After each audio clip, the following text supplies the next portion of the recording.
आप सभी का स्वागत है हमारे YouTube channel sister with me में। तो आज हम लोग पढ़ने वाले हैं एएनएम फर्स्ट ईयर एवं सेकेंड ईयर जो भी एएनएम जीएनएम कर रही है उनके लिए कुछ महत्वपूर्ण क्वेश्चन। तो चलिए शुरू करते हैं आज का पहला सवाल। तो पहला सवाल है, सांस लेने की समस्या को क्या कहते हैं? तो सांस लेने की समस्या को क्या कहते हैं? तो डिस्पीनिया। क्या कहते हैं? डिस्पीनिया जो है सांस लेने की समस्या को कहते हैं। तो सांस लेने की समस्या क्या कहते हैं? डिस्पीनिया। अगला नंबर सवाल है कि उच्च रक्तचाप के कारण होता है। तो उच्च रक्तचाप यानी कि हाई ब्लड प्रेशर है। हाई ब्लड प्रेशर, उच्च रक्तचाप माने कि हाई ब्लड प्रेशर। तो बोलता है हाई ब्लड प्रेशर किसके कारण होता है? तो हाई ब्लड प्रेशर जो है वह हाइपरटेंशन के कारण होता है। किसके कारण होता है? हाइपरटेंशन के कारण। हाइपरटेंशन के कारण क्या होता है? हाई ब्लड प्रेशर होता है। अगला नंबर सवाल है, अत्यधिक पतला दस्त होना क्या कहलाता है? तो अत्यधिक पतला दस्त होना हैजा कहलाता है। क्या कहलाता है? हैजा। अगर इंग्लिश में बात करें तो इसे कोलेरा क्या कहते हैं? कोलेरा। तो अत्यधिक पतला दस्त होना क्या कहलाता है? हैजा कहलाता है। काफ़ी इम्पोर्टेंट क्वेश्चन है, इसे हमेशा याद रखिए। अगला नंबर सवाल है, गर्भाशय के अंदर गर्भधान रोकने के साधन को क्या कहते हैं? यानी कि यूट्रस। गर्भाशय यानी कि यूट्रस। यूट्रस के अंदर अगर गर्भधान रोकने की जो प्रक्रिया होती है वो आईयूसीडी कहलाता है। क्या कहलाता है? आईयूसीडी।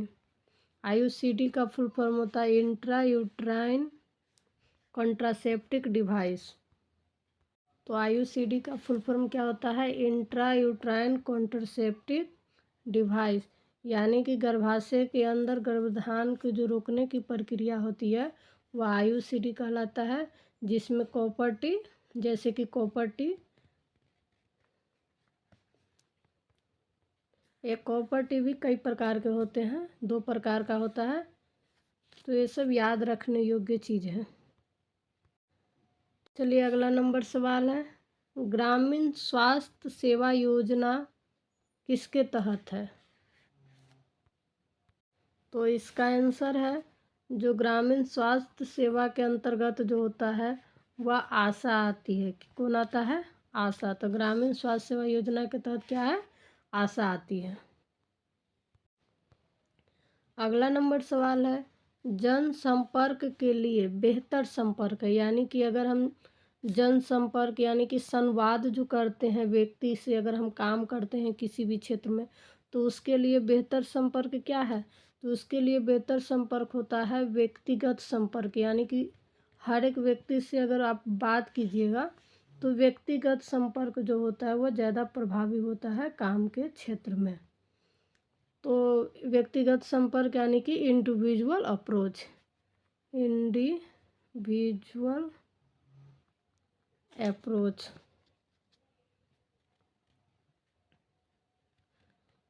अगर जन संपर्क के लिए बेहतर संपर्क क्या है? तो इंडिविजुअल अप्रोच या व्यक्तिगत संपर्क। अगला नंबर सवाल है, विटामिन के की कमी के कारण होता है। तो विटामिन के की कमी के कारण होता है रक्त स्रावित रोग। ब्लड जो सिक्रेशन वाला जो रोग होता है विटामिन के की कमी के कारण होता है। आप लोग अच्छी तरह से इस वीडियो को देखिए। अगला नंबर सवाल है, खसरा का टीका का सही उम्र क्या है? तो इसका आंसर है, खसरा का टीका का जो सही उम्र होता है 9 से 12 माह। 9 से 12 माह का जो बच्चा होता है उसे खसरा का टीका लगता है। खसरा तो अभी नहीं, अभी तो ये मार चलता है। मीजल्स रूबेला साथ में पड़ता है और यह 9 से 12 माह के बीच में दिया जाता है। और AMR का जो टीका होता है सबकुटेनियस दिया जाता है। क्या दिया जाता है? सबकुटेनियस। और वह कितने डिग्री पर दिया जाता है? तो वह 45 डिग्री के कोण पर सबकुटेनियस दिया जाता है। तो ये भी VBI क्वेश्चन है, ये हमेशा दिया जाता है कि खसरा का टीका का सही उम्र क्या है, या खसरा का टीका को किस रूट से दिया जाता है। तो ये सब काफ़ी इम्पोर्टेंट सवाल है, पढ़िए। अगला नंबर सवाल है वायरस रोग है। तो वायरस जो रोग है वह चेचक जो होता है वह वायरस रोग है। चलिए अगला नंबर सवाल है जिला जन स्वास्थ्य नर्स। जिला जन स्वास्थ्य नर्स को कहते हैं। तो DPHN होता है। क्या होता है? DPHN। ये काफ़ी इम्पोर्टेंट सवाल सब है, याद कीजिए। अगला नंबर सवाल है जो परीक्षा की दृष्टि से भी इम्पोर्टेंट होता है कि PSC की आबादी होती है। तो PSC की जो आबादी होती है वह कितनी होती है? तो आप लोग को भी पहले बताए हैं, PSC का फुल फॉर्म होता है प्राइमरी हेल्थ सेंटर होता है। और इसकी जो आबादी होती है एक PSC के लिए 20,000 से 30,000 की जनसंख्या होती है, तब एक PSC का निर्माण होती है। चलिए अगला नंबर सवाल है माँ का पहला दूध क्या कहलाता है। तो माँ का जो पहला दूध होता है वह क्या कहलाता है? तो माँ का पहला दूध कोलोस्ट्रोम कहलाता है। क्या कहलाता है? कोलोस्ट्रोम। हिंदी में कोलोस्ट्रोम। आप बिना कॉपी कलम के भी इस वीडियो के माध्यम से समझ सकते हैं, तो इसीलिए अच्छे से वीडियो देखिए, बिना स्किप किए हुए देखिए। और ये परीक्षा दृष्टिकोण से बहुत ही अच्छा क्वेश्चन हम बताते हैं। चलिए अगला नंबर सवाल है ANP प्रोग्राम शुरू हुआ था। तो ANP जो है, तो ANP प्रोग्राम कब शुरू हुआ था? तो 1963 में। ये भी काफ़ी इम्पोर्टेंट है, जो ANM फर्स्ट ईयर या सेकेंड ईयर में होगी उसको भी क्वेश्चन पूछते रहता है ANP प्रोग्राम कब शुरू हुआ था। तो 1963 में। अच्छी तरह से ये सब याद कीजिए। चलिए अगला नंबर सवाल है MTP एक्ट 1971 लागू हुआ था। तो ये क्वेश्चन काफ़ी घुमाया हुआ क्वेश्चन होता है कि AMTP एक्ट 1971 लागू हुआ था। तो आप इससे ये मत समझिएगा कि MTP जो एक्ट है वह 1971 दिया है। तो MTP एक्ट 1971 इसका नाम है, और यह जो लागू हुआ था 1972 में लागू हुआ था। कब लागू हुआ था? 1972 में। यह हमेशा परीक्षा में पूछता है, इस सब टाइप का क्वेश्चन आप ज़रूर याद रखिए। बिना बकवास किए वीडियो हम बनाते हैं, जो परीक्षा उपयोगी हो वही वीडियो बनाते हैं। झूठ फूस का आपका समय बर्बाद करने के लिए हम वीडियो नहीं बनाते हैं, तो इसलिए अच्छे से वीडियो देखिए। नंबर सवाल है कि ब्लड शुगर नियंत्रण होता है, माने ब्लड शुगर किसको नियंत्रण करता है? तो ब्लड शुगर में जो होता है आहार नियंत्रण करना पड़ता है। क्या नियंत्रण करना पड़ता है? आहार नियंत्रण।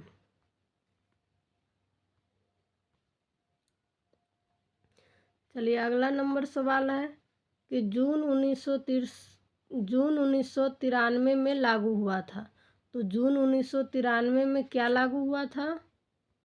तो ये काफ़ी इम्पोर्टेंट सवाल है, जो ANM सेकेंड ईयर के स्टूडेंट होगी। तो जून 1993 में जो है 74वां संविधान संशोधन अधिनियम लागू हुआ था। क्या हुआ था? 74वां संविधान संशोधन अधिनियम जून 1973 में लागू हुआ था। तो ये काफ़ी इम्पोर्टेंट सवाल है कि जून 1973 में क्या लागू हुआ था। तो 74वां एग्जाम में ऐसे पूछता रहता है कि 74वां संविधान संशोधन अधिनियम कब लागू हुआ था। तो जून 1993 में लागू हुआ था। ये अच्छी तरीक़ा से याद कीजिए। अगला नंबर सवाल है वृद्ध अवस्था में प्रायः बढ़ जाता है। ये ANM का जो भी एग्ज़ाम होते रहता है जॉब से रिलेटिव उस समय भी पूछते रहता है। तो वृद्ध अवस्था में प्राय क्या बढ़ जाता है, तो प्रोस्टेट ग्रंथि। क्या बढ़ जाता है, प्रोस्टेट ग्रंथि। वृद्ध अवस्था में प्रोस्टेट ग्रंथि बढ़ जाता है। क्या बढ़ जाता है, प्रोस्टेट ग्रंथि। चलिए अगला नंबर सवाल है, विश्व स्वास्थ्य संगठन का मुख्यालय कहाँ है। तो आप लोगों को कितना बार बताए हैं कि विश्व स्वास्थ्य संगठन यानी WHO, वीडियो जो मेरा पिछला वीडियो है उसमें भी आप देख सकते हैं। तो WHO का फुल फॉर्म होता है वर्ल्ड हेल्थ ऑर्गेनाइजेशन, और इसका जो मुख्यालय है WHO का तो जेनेवा में। कहाँ है, जेनेवा। या तो जेनेवा याद रखिए, नहीं तो जेनेवा स्विट्जरलैंड याद रखिएगा, तो ये काफ़ी ही परीक्षा उपयोगी है। जेनेवा स्विट्जरलैंड में विश्व संगठन का मुख्यालय है, और इसकी स्थापना जो हुई थी विश्व संगठन का 7 अप्रैल 1948 को।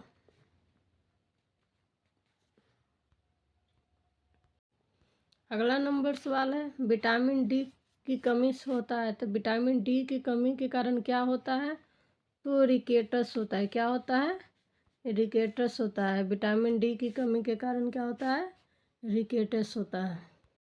अगला नंबर सवाल है, हुक वर्म से होता है। हुक वर्म से क्या होता है, तो हुक वर्म से एनीमिया होता है। क्या होता है, एनीमिया होता है। हुक वर्म जो होता है खाली पैर बाथरूम जाने से हुक वर्म होता है। हुक वर्म से जो एनीमिया का शिकार हो जाता है। चलिए अगला नंबर सवाल है, इनमें से कौन सा रोग संक्रामक है, यानी कि फैलने वाली जो रोग है वो कौन कौन है। तो संक्रामक रोग जो है हैजा और इन्फ्लुएंजा, यह संक्रामक रोग है। मलेरिया और फाइलेरिया यह संक्रामक रोग नहीं है। तो इसका आंसर होगा हैजा और इन्फ्लुएंजा। चलिए अगला नंबर सवाल है, अगला नंबर सवाल जो है दीर्घकालिक चर्म रोग है। तो दीर्घकालिक चर्म रोग क्या है, तो कुष्ठ रोग है, वह दीर्घकालिक चर्म रोग होता है। अगला नंबर सवाल है, इनमें से कौन सा वायरस रोग है। तो इनमें से कौन सा वायरस रोग है, तो चेचक जो होता है यह वायरस होता है। जॉन्डिस होता है, ये भी वायरस रोग होता है। और रैबीज होता है, ये भी वायरस रोग होता है। तो वायरस रोग क्या क्या है, चेचक, जॉन्डिस और रैबीज, ये सब वायरस रोग हैं। अगला नंबर सवाल है, सेंट्रल ऑफ हेल्थ काउंसलिंग की स्थापना कब हुई थी। तो सेंट्रल ऑफ हेल्थ काउंसलिंग की स्थापना 1952 में हुई थी। अगला नंबर सवाल है, प्रथम जनगणना भारत में कब हुई थी। तो प्रथम जनगणना भारत में 1881 ईस्वी में हुई थी। अगला नंबर सवाल है, नर्सेस का रजिस्ट्रेशन कहाँ होता है। तो नर्सेस का जो रजिस्ट्रेशन होता है राज्य के नर्सेस रजिस्ट्रेशन परिषद में नर्स का रजिस्ट्रेशन होता है, यानी कि BNRC, Bihar nurse registration counselling में नर्सेस का रजिस्ट्रेशन होता है। अगला नंबर सवाल है कि दाई का प्रशिक्षण कितने दिनों का होता है। तो दाई का जो प्रशिक्षण होता है वह 1 महीने का होता है। अगला नंबर सवाल है, विलेज हेल्थ गाइड का प्रशिक्षण कितने दिनों का होता है। तो विलेज हेल्थ गाइड का जो प्रशिक्षण होता है वह 3 माह का होता है। अगला नंबर सवाल है कि आशा का भुगतान होता है। तो आशा का जो भुगतान होता है वह कार्य के आधार पर होता है, और अभी फ़िलहाल आशा का जो है अभी कुछ वेतन भी दिया जाता है, और कार्य के आधार पर भी उसका पैसा दिया जाता है। तो आशा का जो भुगतान होता है सही मायने में तो वह कार्य के आधार पर होता है। अगला नंबर सवाल है, यह कम्युनिटी हेल्थ नर्सिंग से रिलेटिव है कि ग्राम पंचायत का प्रधान होता है, तो ग्राम पंचायत का प्रधान कौन होता है? तो मुखिया होता है।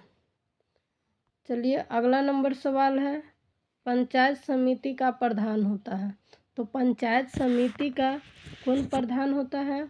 तो पंचायत समिति का जो प्रधान होता है प्रखंड प्रमुख होता है। कौन होता है पंचायत समिति का प्रधान? प्रखंड प्रमुख होता है।